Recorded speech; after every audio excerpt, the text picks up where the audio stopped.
இங்க சுப்பு தாமால தப்பு இல்ல அப்படின்றத நிரூபிக்கிறதுக்காக இமாச்சல பிரதேசல இருக்கிற போட்டோகிராஃபரை பாக்குறதுக்காக போறா. அங்க போய் பார்த்தா அவளோட போட்டோவை பெரிய பேனர்ல போட்டு வச்சிருக்காங்க. இவங்களுக்கு ஹெல்ப் பண்றதுக்காக சங்கீதாவோட ஃப்ரெண்ட் அம்மின்ற பொண்ணுமே ஜாயின் பண்ணிக்கிறா. இந்த பொண்ணு கட்டிக்கலான்னு இருந்த மாப்பிள்ளையோட அப்பா பையனோட மனசு மாத்தி இன்னொரு பொண்ணு கூட கல்யாணம் பண்ணி வைக்க ட்ரை பண்றாரு. இது மாப்பிள்ளை கிட்ட பேசலாம் அப்படின்னு சொல்லிட்டு செல்போன்ல ட்ரை பண்ணிட்டு இருக்கா. ஆனா சிக்னலே கிடையாது. இதனால சிக்னல் தேடி போற அந்த பொண்ணு வழி மாறி போய் அங்க இருக்கிற குடிகாரன் கிட்ட மாட்டி அவங்க அந்த பொண்ணு கிட்ட தப்பா நடந்துக்க ட்ரை பண்றாங்க. அந்த பொண்ணுமே தன்னோட பர்தா தன்னை காப்பாத்தும் அப்படின்னு சொல்லிட்டு அந்த முகத்தை மூடுறா. முதல்ல அந்த பர்தாவை தான் கிழிச்சு எறியறாங்க. இத பாக்குற இந்த பொண்ணோட ஃப்ரெண்ட்ஸும் இந்த பொண்ணு காப்பாத்துறதுக்காக வேகமா வர்றாங்க.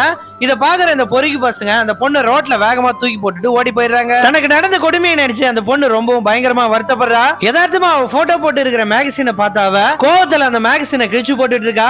அந்த இடத்துக்கு வர அம்மியும் சங்கீதாவும் அந்த பொண்ணை சமாதானப்படுத்துறாங்க. நான் சின்ன வயசுல இருந்த ஊர் கட்டுப்பாட்டை மீறி எதுவும் பண்ணது கிடையாது. காத்துல அந்த பர்தா பறந்து போச்சு. என்னோட அனுமதி இல்லாம எவனோ ஒருத்தன் போட்டோ எடுத்தா அது ஏன் தப்பா அப்படின்னு சொல்லி ஃபீல் பண்ணி அழுதுட்டு இருக்கா. இதுல உன் மேல எந்த தப்புமே கிடையாது.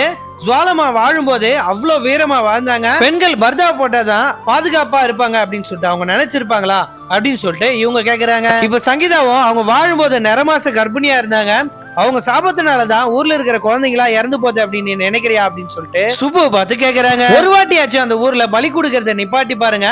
குழந்தை இறந்துதான் பிறகுதா இல்ல நல்லாவே பிறகுதா அப்படின்றத பாக்கலாம் அப்படின்னு சொல்லிட்டு சொல்றா. இவளுக்கும் அவங்க சொன்னது சரின்னு பட்டுது.